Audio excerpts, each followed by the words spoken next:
Akizungumza katika hafla fupi ya ugawaji wa sare za viakisi mwanga nyakati za usiku zaidi ya 1000 kwa vikundi vya bodaboda wilayani Lushoto, Sumaye ambaye pia ni mwenyekiti wa kamati ya ulinzi na usalama amesema pia inadaiwa kuwa watumishi wanaondoa namba za pikipiki za serikali na kuzifanya kuwa bodaboda.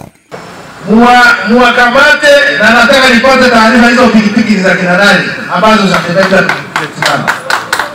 Lakini pikipiki zilizotolewa na Chama cha Mapinduzi, tumeshaongea na katibu wa chama wilaya, zikipaki kijiweni kama bodaboda zikamateni na zenyewe tuzirudishe wizara.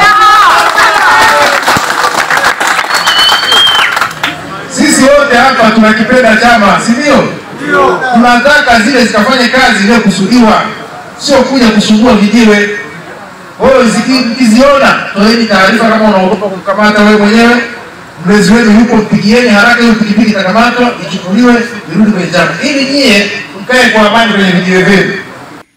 Awali katibu wa bodaboda wilayani Lushoto Salim Seba amesema baadhi ya watumishi na vijana wa viongozi wa chama wamekuwa wakiondoa namba za usajili katika pikipiki za serikali pamoja na kutumia pikipiki zenye namba za usajili za mwenyekiti wa CCM Taifa Dr. Samia Suluhu Hassan na kugeuza kuwa bodaboda. Pikipiki za watumishi wa serikali kufunguliwa plate namba na kuingia kwenye vijiwe kufanya kazi ya bodaboda.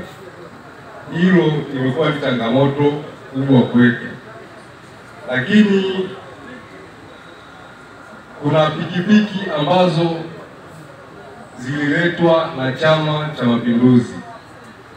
Pia hizi imekuwa ni kero kubwa kwetu kwa sababu tunaambiwa zimeletwa kwa ajili ya kazi maalum, lakini hizi pikipiki pia zinaingizwa vijiweni na kufanya kazi ya bodaboda.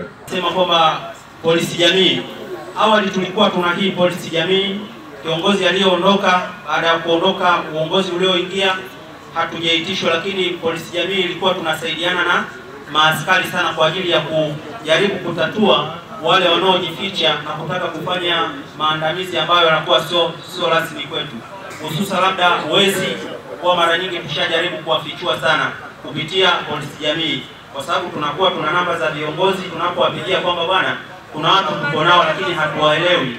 Kwa hiyo ikifika hatua tukishawapigia simu tulikuwa tunasikilizwa, lakini kwa hawa walioingia basi nao waitishe ili kila sehemu kuwe kuna polisi jamii.